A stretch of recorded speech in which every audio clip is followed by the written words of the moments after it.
குடும்பத்தோடு இருக்கிறது தானே சார். நீங்கள் அதை மேடை கூட்டு மேடை கூட்டு வரணும் சார். ஆனால் குடும்பத்தோடு நீங்கள் இருக்கிறீங்கன்றது வந்து இல்லை. இப்போ நீங்கள் வந்து ஒரு பேச்சுலர் லைஃப் தான் வாழ்ந்துட்டு இருக்கீங்க, குடும்பமே இல்லைங்க, சப்போர்ட் இல்லைங்க, அது விமர்சிக்கப்படுது இல்லை.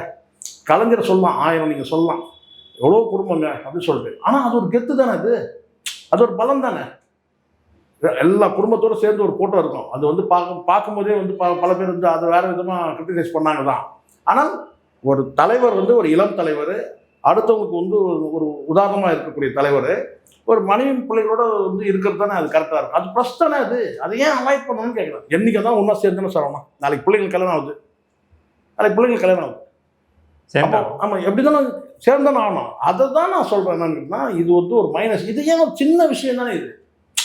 இது ஒரு சின்ன விஷயம் தானே சார். மனைவியோட சேர்ந்துருந்தாலும் அல்ல, அந்த அளவுக்கு என்ன சார் பெரிய பகை. சேர்ந்துட்டு தான் அந்த அது எல்லாரும் வாயிலையும் ஒரே அடைச்சிடலாமே, க்ளோஸ் ஆகிடும்ல.